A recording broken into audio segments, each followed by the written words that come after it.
여러분이 아마 서울여대 경영학과 전공을 들으면서 아마 가장 중요하고 어려운 것들 중에 하나일 겁니다. 죄수자승법을 오늘 끝내면서 단순하게 끝내고 18번째, 그 다음에 19번째 중요하게 끝내고 20번째 마지막 동에서 전체를 정리해서 오프라인 수업에 준비를 할 수 있도록 하겠습니다. 죄수자승법이란 각 관찰치에서 가상의 성까지의 거리의 제곱의 합을 최소를 하는 것이다. 그걸 찾아내는 거다. 이게 핵심입니다. 핵심 개념입니다. 실측지, 이게 오브저브드 베어리어블과 예측지, 외측지가 손에 있는 것의 차이를 잔차, 리시디얼이라고 한다. 여기서 이제 오차, 잔차죠. 이게 지금 손을 이게 잘못 그렸다는 겁니다. 여기서 제가 지금 이렇게 내리면 안 되고, 이렇게 직선을 내지, 이렇게 내려야 돼, 이렇게 내려야 돼, 이렇게 내면 안 돼. 하여튼 뭐, 근데 미국에서 이렇게 내면 큰일 난다. 욕먹고 막. 회기 직선이 있고, 거기서 해서 요 밑에 거. 여기서 오차라고 표현된 거는 이제 잘 안 된 거고, 예측치에서 예측치 값이 제대로 잡은 겁니다. 그럼 실제치하고 오차가 생긴 거죠, 요만큼이. 실제치하고 요만큼이 생겨서 그렇죠? 요거, 실측치 분의 예측치가 이게 R스퀘어입니다. 결정계 쓰고. 그 다음에 오차분의 예측치가 크면 이게 이제 시그니펀트 하게 되는 거죠. 유의하게 되고. 제가 요거 한 PPT 보면서 한 10분 설명하고, 그 다음에 이제 네이버에 있는 수식 나오고, 뭐 불편 추정량, unbiased estimation 이런 걸 설명해서 최소한으로 끝내겠습니다. 잔차는 어떻습니까? 엡실론은 yi-yi, 큰 거죠. yi는 실제, 그 다음에 마이너스 yi는 b0 플러스 b1 xi죠. 그게 지금 모르는 거. 그래서 yi 빼기 b0 빼기 b1 xi 하고, 전순환 회귀 방정식과 실제 판매를 확실히 표현하면 잔차가 가능한 작게 해야 된다. 이게 작아야죠. 잔차 작다는 얘기입니까? 여기서 요게 작아야지 의미가 있는 거지. 잔차 크면은 틀린 거지. 그러나 엡실론은 플러스 마이너스 제각각이 가시되어 작게 한다라고 표현한 또 연구가 필요하다. 그러니까 그래서 작게 아니고 자승한 거죠.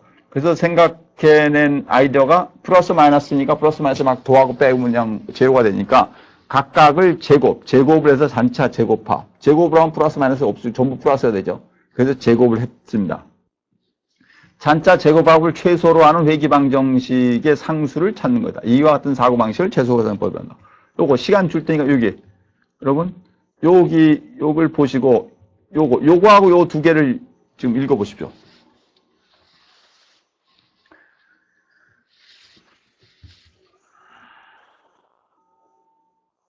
예측지와 예상 모델의 차이를 최소로 한다. 그래서 밑에 것을 잔차 제곱합을 최소라는 회귀방정식의 상수 B0와 B1을 찾는 것이다. 이와 같은 사고방식을 최소자승법이라고 한다. 최소자승법. 위에 식기에서 이렇게 되는 다음과 같이 표현된다. 그래서 B0와 B1을 구하는 것이다. B0와 B1을 구하는 것이다. 아시겠습니까? 이렇게. 두 별량이 한쪽을 1차식으로 나타내는 것은 매우 거친 방법이다. 뭐 그냥 1차식으로 합니다. 실제로 회귀방정을 연장하든지 하면 좋은 근사가 얻어지지 않는, 그러면 1차식 까닭이 장점이 많은 것이다. 좀 말이 좀 이상하고, 2차 이상은 이제 이게 복잡해져서 그냥 1차식만 가지고, 1차식을 가지고 합니다. 1차식을 하고. 여기 곡선으로 하는 것지만 직선 쪽이 분수가 쉽다. 직선 쪽 분수가 좋고, 곡선의 경우는 제가 이제 두 가지 보통 쓰는데요. 이게 이렇게, 이런 건 잘 안 돼. 기울기가 직선같이 생기면 그냥 직선으로 어프록시메이션 하면 되고, 이렇게 된 거는 이 구간을 자릅니다. 이거는 하나, 둘, 한 네 개 정도 잘라가지고 거기서 각각 해고 그거를 이제 연결하는 그런 방법을 쓰죠. 여기까지는 단순하게 분석입니다. 여기까지 지금 한 거고, 조금 빨리 나갔는데 네이버에 나오는 두 개 아주 다른 교수님들이 쓴 거 여기 보세요. 요거 지금 읽어보십시오. 최소자승법, Method of Least Scarce 혹은 Least Scarce Method 똑같이 씁니다. 경제학사전, 교육학사전 다 똑같죠. 경제학이나 교육학이나 뭐 체육학이 똑같습니다. 어떤 두 개의 경제별로 X와 Y 사이에 함수 관계가 존재할 때 그 인과관계 표현이 잘된 거냐. 상관관계를 수학적으로 표현하는데 일반적으로 사용하는 것이 최소자승법이다. 어떤 별량의 시간이 경과함에 따라 변하는 현실의 파악에는 물론 일반 사회현상에도 이용할 수 있다. 이런 경우에 두 별량의 관계를 임의적으로 규정하면 이렇게 할 수 있지만 실제에서는 이렇게 된다. 그래서 이렇게 수식을 대고 이렇게 된다는 얘기입니다. 뭐 유효 가정을 하자 소득액과 그래서 그래서 이렇게 해가지고 계산을 하고 요걸 내서 그죠? 하고 이를 최소자산법이라고 한다. 이렇게 해서 최소자산법을 해서 구해낸다. 이걸 노멀 이퀘이션을 구해서 이렇게 구해낸다. 마코브 정리해서 증명된다. 블루가 베스트 리니어 언바이스드 에스티메이트 이게 무슨 말이냐면 이것이 정규방정식이 제일 좋은 선형으로 언바이스드, 언바이스드라는 게 이제 다른 바이어스가 없네요. 바이어스가 있다는 건 어느 쪽으로, 시스테매틱 바이어스가 있으면 어느 쪽으로 연결이 되는데, 그게 없는, 언바이스드, 블루라 하죠. 베스트 리니어 언바이스드 에스티메이트는 아주 쉽게 얘기해갖고, 이렇게 찾아내면 그것이 어떤 특정한 것에 대해서 바이어스, 그러니까, 바이어스가 이제 편차죠. 편의가 없는, 언바이스드 에스티메이트. 그러니까, 정상적인 바이어스가 없는 정상적인 추정치라는 겁니다. 그래서 우리가 뭐 사람의 말을 믿을 때 바이어스가 없으면 그 사람의 말을 그냥 그대로 믿죠. 나는 어제 저녁에 라면을 먹었다. 내일은 책을 200권을 보겠다. 뭐 이렇게 하면 그냥 믿죠. 바이어스가 없으면. 근데 바이어스가 있으면 네가 무슨 뭐 부자인데 왜 라면을 먹냐. 그리고 네가 하루에 어떻게 책을 200권을 읽느냐. 이렇게 해서 바이어스라서 뭐 비꼬고 막 이렇게 되죠. 그러니까 바이어스가 없다는 건 정상적으로 표현한 그대로, 있는 그대로. 그렇죠? 성경책에 보면 그런 표현이 있습니다. 너희가 어린이와 같지 않으면 천국에 들어가지 못한다. 그러니까 받아들이면 되는데 그걸 안 받아들이면 비꼬는 게 바이어스라는 게 그럽니다. 바이어스라는 게 이상하게 봐서 저 사람은 예전에 성희롱을 두 번 한 사람이래. 그러니까 그 사람이 말하면 안 믿어. 그렇죠? 그런 얘기입니다. 그러니까 그런 것이 없는 베스트 리니어 언바이스드 에스티메이트는 수학적으로 뭐냐면 그것이 최적치다. 제일 좋은 거다. 더 쉽게 표현하면 제일 좋은 거라는 겁니다. 제일 좋은 거. 우리는 그렇게, 저도 맨날 미국에서 볼 때 교수가 님이 맨날 블루라 그래요. 블루가 뭔가 그래고, 블루라는 게 색깔 아닌가. 그래서 블루라고, 그랬더니, 블루가 이제 베스트 리니어로 제일 좋은 거다. 이런 겁니다. 그리고 이제 마코브 시어렘은 이제 된 거고. 여기 보면 이제 뭐 이렇게 맨 크게 보면 최소산법에서 최량이라는 게 제일 좋은, 이게 지금 maximum likelihood를 번역한 것 같은데, 최우도, maximum likelihood라는 게 최우도 비법이라는 최우도를 번역하는데, 최적이라는데, 우리는 보통 최적이라 쓰는데, 우선 최량이라고 써가지고 제가, 네. 최량이라는 건 제일 좋은 거고, 여기 불편이라는 건 unbiased, 그러니까 편의가 없는, 그러니까 정상적으로 된 거. 그럼 선형이라는 게 뭐냐면 연결이 된, 그런 형태를 우리가 이렇게 한다. 요겁니다. 이건 조금 어려울 수도 있고, 요건 좀 쉬울 겁니다. 요거는 교육학 용어사전에 서울대학교 교육연구소에서 만든 거네요. 1995년이면 뭐 제가 교수 됐을 때 만든 거네요. 교육학이죠. 여기 보세요. 교육학이나 이건 경제학이고, 경제학 사전이고, 경제학이나 교육학이나 경영이 똑같은 거죠. 똑같은. 최소산법, 리스토스키어스 메소드. 한 기준 변인이라는데 변수라 우리는 변수라 하죠. 한 기준 변인, 하나의 변수를 하나 또는 그 이상의 예인 변인. 이게 뭐냐면 종속 변수를 하나 또는 그 이상의 독립 변수로서 직선적 가정에 의하여 예인이라는 게 이제 예측 가정을 할 때 실제 기준 변인을 이제 종속 변수와 직선적 가정에 의해서 예언된 독립 변수와의 거리의 제곱의 합이 최소되는 기준. 이게 똑같은 말입니다. 저 읽어보세요, 두 줄.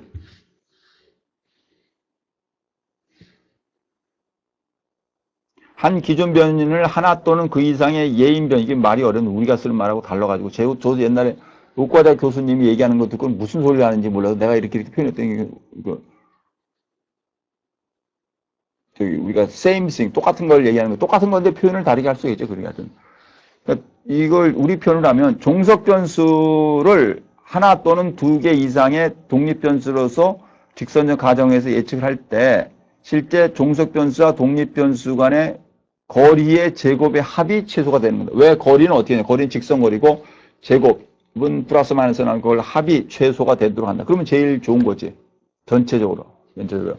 한 기준 변인을 하나의 예인 변인, 그러니까 종속 변수를 독립 변수의 x에서 직선적 가정에서 예인 나올 때는 이렇게 해서 구해진다. 그렇죠? 그거를 할 때 b와 c의 값을 구해야 된다. 똑같은 거죠.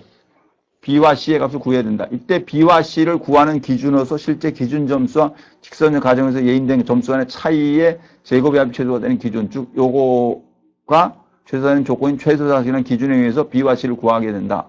이러한 최소자산의 기준은 여러 개의 예언비를 갖고 이어나오지 않은 중다 예인의 경우도 마찬가지다. 이게 이제 똑같은 얘기인데, 수식을 가지고 하나를 구할 때도 있고 여러 개를 구할 때도 동일한 논리가 된다 이게.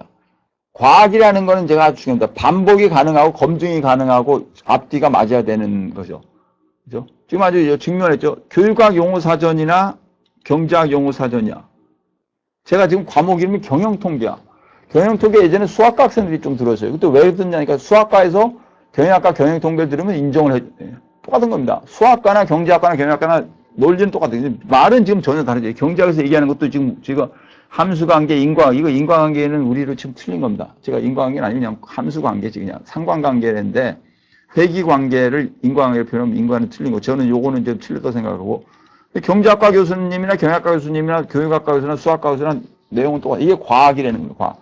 인류 역사상, 그러니까 누가 어떤 얘기를 하든지 상관없이 갈릴레이인가, 뭐, 지구는 돈다, 지구는 돈다, 뭐는 어떻다. 그런 것들을 우리가 느껴가지고 그걸 할 수 있는 것, 그 사상이 중요한 겁니다, 사상. 그죠? 우리는 그거를 가지고 우리는 학문을 하는 거고, 여러분은 경영통계. 여러분이 그거를 확신을 갖고 실증에 써야지 되는 겁니다. 여러분이 현실에 나가가지고, 그래서 제 친구가 회장인 어느 식품회사 가서, 한동철 교수님이 이랬다면, 거기서 막 광고비를 올리자 막 하고 사람들이 해.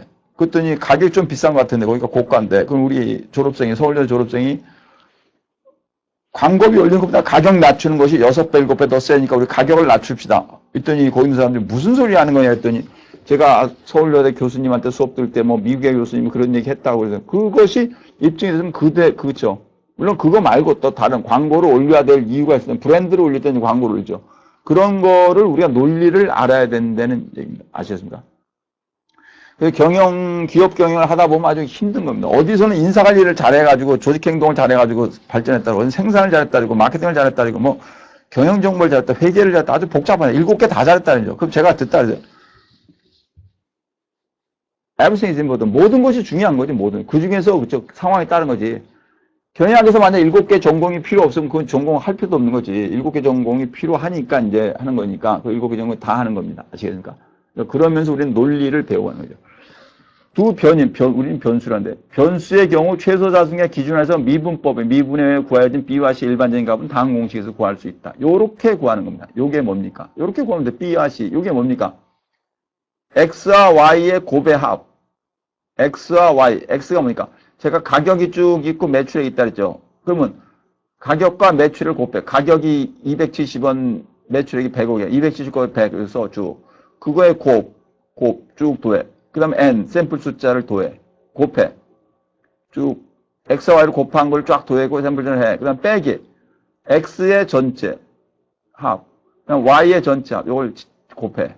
그거를 divide by 요거. N. X의 자승의 N. 샘플 숫자를 곱하고 거기서 X의 자승, 요거 전체 자승을 나눠. 요렇게 돼, 요렇게. 요렇게 되면 B가 나와요. 여기서는 지금 B가 중요한 거죠, B가. C는 사실, 상수니까, 이게 절편이니까. C는 어떻게 구해? C는 X 자승을 쫙 더해. Y의 합을 쫙 더해. 그걸 곱해. 빼기. X와 Y의 합을 쫙 구해. 그 다음에 Y의 합을 구하고. 또 X 자승 쫙 더해. 이렇게 돼요. 결국 여기 있는 요소가 뭡니까, 여기다. B와 C, 여기요. Y는 BX 플러스 C. 우리로 치면 이제 Y는 뭐였어? 플러스 2X 플러스 3. 제가 그렇게 찾는 2하고 3 찾아내는 식으로. 여기 Y equals BX 플러스 C. C는 이제 절편이고 그렇게 중요하지 않고, BX는 기울기죠, B. B를 뭘로 구했습니까, 여기로? X하고 Y하고 N. X하고 Y하고 N. 여기 X, Y, N. X, Y. X 자승 N. X 자승. X 자승 Y, X, Y, Y, X 자승 N, X 자승. 이게 뭡니까, 다? X하고 Y 있죠. X하고 Y밖에 없지. 결국 뭘 한 겁니까?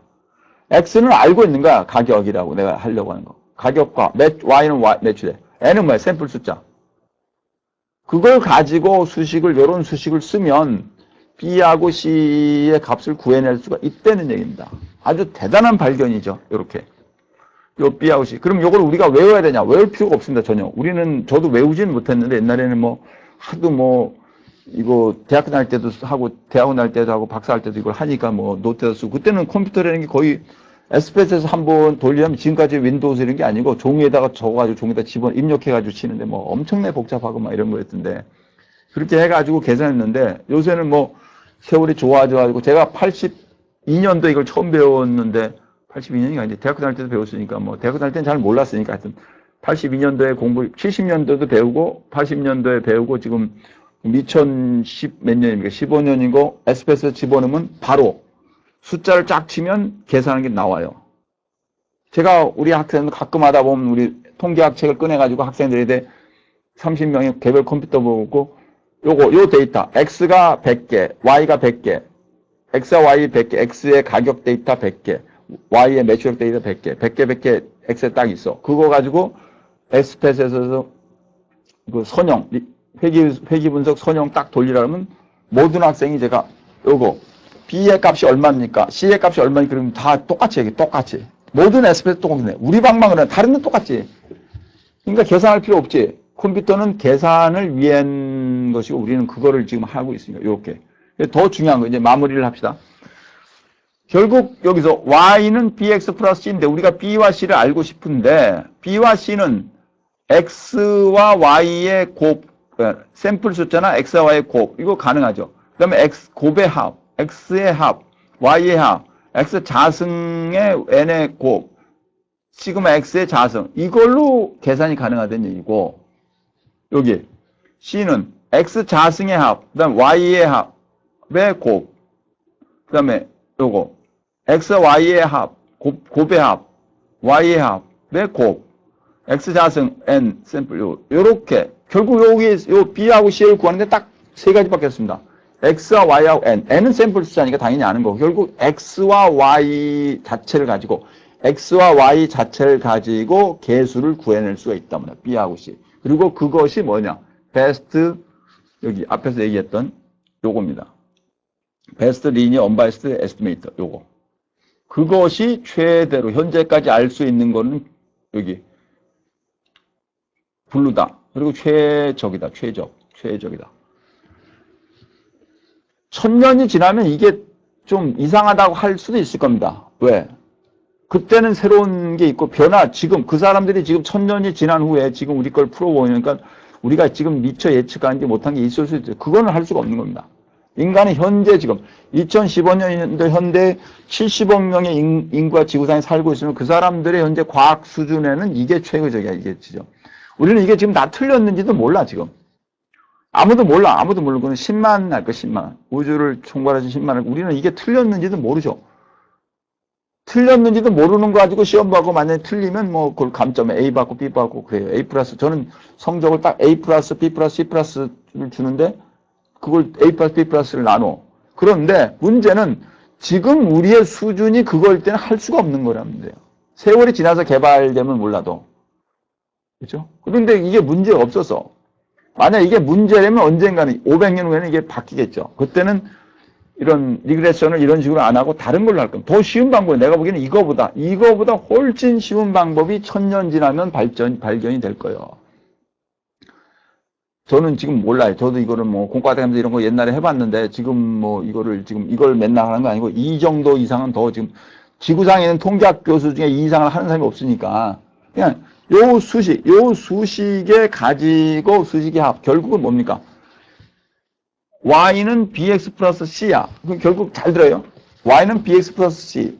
X하고 Y는 알아. Y는 BX 플러스 C고 X와 Y는 알고 B와 C를 몰라. 미지수 B와 C를 구하는데 그 B와 C를 뭘로 구하냐? 다른 거를 갖다 구하는 게 아니고 기존에 알고 있는 X와 Y의 결합 방식을 가지고 N도 있으니까 결합 방식을 가지고 이거를 구해낼 수 있다는 얘기입니다. 아주 강력한 거죠. 그러니까 known 별 알고 있는 X와 Y가 있는데 그리고 모르고 있는 B와 C가 있어. 근데 B와 C를 하는데 다른 걸 갖다 하면 또 조건이고 뭐 복잡해지고 그러는데 그냥 알고 있는 X와 Y의 결합 구성 방식을 가지고서 이렇게 하면 B와 C가 거기서 계산이 될 수가 있다. 그 논리 자체가 아주 대단한 겁니다. 왜? 이걸 몰랐으면 우리는 리그레션 라인을 못 구해야죠. 물론 다른 걸 구해서 이거보다 더 나쁜 블루가 아닌 다른 것들은 제가 본 적도 있어요. 근데 교수님들이 이런 건 쓰지 말라래. maximum likelihood estimation을 이걸 해봤더니 이건 안 맞는다, 이거. 이런 건 쓰지 말라래, 통계학에. 결국 제일 좋은 것만 살아남는 거예요. 제일 좋은 거. 제품 중에 제일 좋은 거. 그러니까, best linear unbiased estimate. 그게 최소 자승법이고, 이게 이런 공식을 가지고, 그러니까, 아는 걸 가지고 조합을 해서 모르는 걸 찾아내는 것이고, 그것이 아주, 되고, 이것이 지금 쓰고 있는 논리고, 더 쉽게 해서, 계량 경제학이 그랬고, 더 쉽게 해서, 언제까지인지 모르지만 경제학의 노벨 경제학상이 전부 이걸로 받은 겁니다. 거의 다. 요새는 이제 다른 것도 있지만 게임스 셀리랑 다른 것도 있지만 아셨습니까? 예, 아주 중요한 걸 했습니다. 그럼 다음 시간에는 중얘기를 하고 이 전체 마무리하고 그다음에 이제 그 통계 총정리를 하겠습니다. 예, 감사합니다.